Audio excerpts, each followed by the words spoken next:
నా system desktop కనిపిస్తుంది మీకు? ఓకే.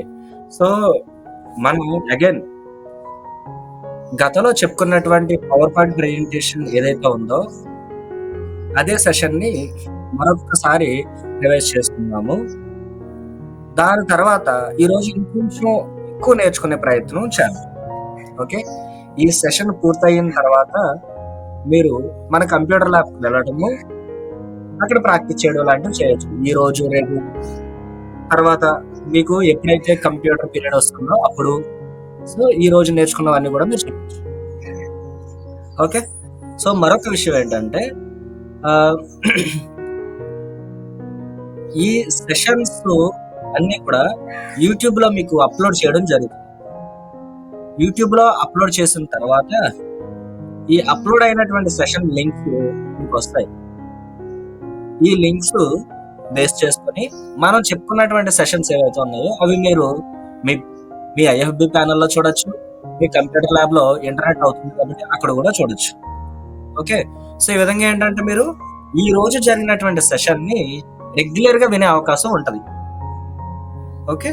సో, అందుకని రికార్డ్ చేసి యూట్యూబ్‌లో పెడతాం.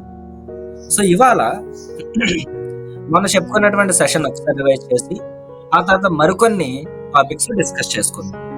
Okay. So, let us start the session. మనం మన PPT first time power point ప్రెజెంటేషన్‌ని ఎట్లా ఓపెన్ చేయాలంటే, మన స్క్రీన్‌లో ఎక్కడైనా కూడా రైట్ క్లిక్ చేసి న్యూ అని ఇక్కడ మైక్రోసాఫ్ట్ పవర్ పాయింట్ అని ఉంటుంది. అక్కడైనా క్లిక్ చేయొచ్చు. లేదా మన కంప్యూటర్‌లో ఎక్కడైనా దిస్ పీసీ అని ఉంటే అక్కడైనా క్లిక్ చేయొచ్చు. లేదా కింద ఫోల్డర్ ఐకాన్ ఉంది. ఫైల్ ఎక్స్‌ప్లోరర్ అనే దాన్ని మనం క్లిక్ చేస్తే ఇక్కడ డాక్యుమెంట్స్ అనేది వస్తది. డాక్యుమెంట్స్. ఈ డాక్యుమెంట్స్‌లోకి మనకి బోలెడంత ఏరియా ఉంటుందన్నమాట.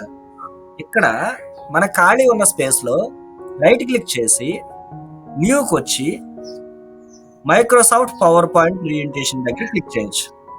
సో, ఇట్లాగా న్యూ మైక్రోసాఫ్ట్ పవర్ పాయింట్ అని వచ్చింది. దీనిని మనము మన పేరు మీద డాక్యుమెంట్ సేవ్ చేసుకోవాలి అనుకుంటే, ఫర్ ఎగ్జాంపుల్ నా పేరు ఎన్ శ్రీనివాస్. అందుకని మనం ఏం చేయాలి? ఎన్ శ్రీనివాస్ పీపీటీ అని పెట్టాలి అని అనుకుంటే రైట్ క్లిక్ చేసి దీని మీద ఈ ఫోల్డర్ మీద ఈ ఫైల్ మీద రైట్ క్లిక్ చేసి ఇక్కడ రీనేమ్ అనేటువంటి ఒక ఆప్షన్ ఉంది. రీనేమ్ అక్కడ క్లిక్ చేయాలి. క్లిక్ చేసి ఎన్ శ్రీనివాస్ పీపీటీ 1 ఫస్ట్ పీపీటీ, ఇది నేను చేసుకున్న ఫస్ట్ పీపీటీ అయితే ఎన్ శ్రీనివాస్ పీపీటీ 1 అని పెట్టాను. ఇప్పుడు డబుల్ క్లిక్ చేసి ఓపెన్ చేశాను. ఓపెన్ చేస్తే నాకు click to add first slide అని ఉంది. ఇక్కడ జస్ట్ నేను నా మౌస్ తోటి జస్ట్ క్లిక్ చేస్తే చాలు. లెఫ్ట్ క్లిక్, మౌస్ కి ఎప్పుడూ కూడా రైట్ క్లిక్, లెఫ్ట్ క్లిక్ అనేవి రెండు ఉంటాయి. ఇందులో రైట్ క్లిక్ చేస్తే డిఫరెంట్ ప్రాపర్టీస్ వస్తాయి. లెఫ్ట్ క్లిక్ చేస్తే మనకు క్లిక్ అవుతుంది అనమాట. సో, నేను లెఫ్ట్ క్లిక్ చేస్తున్నాను. ఎస్, ఇక్కడ క్లిక్ టు యాడ్ టైటిల్, ఇక్కడ కూడా క్లిక్ టు యాడ్ టైటిల్. అంటే ఇక్కడ క్లిక్ చేసి మనం ఏదైనా టైప్ చేసుకోవచ్చు. ఇక్కడ క్లిక్ చేసి మనం ఏదైనా టైప్ చేసుకోవచ్చు. ఓకే. సో, ఫస్ట్ ఏం చేద్దాము అంటే ఒక చిన్న స్లైడ్ ని మనం ప్రిపేర్ చేద్దాం. ఓకే. ఇక్కడ నేను క్లిక్ చేసి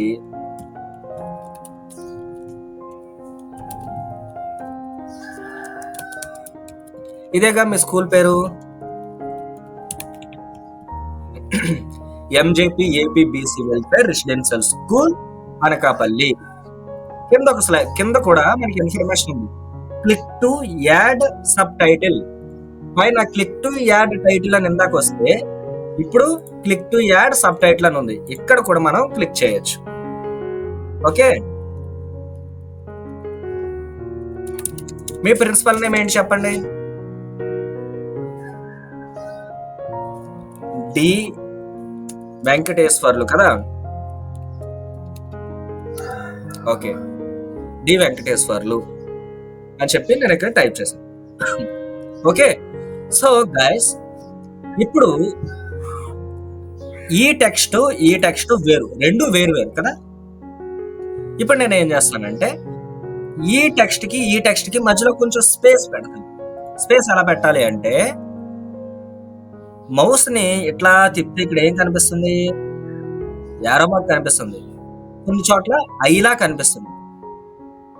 ఐలా ఉంటే అర్థం ఏంటంటే అక్కడ మనం క్లిక్ చేసి ఏమైనా టైప్ చేసుకోవచ్చు. ఓకే,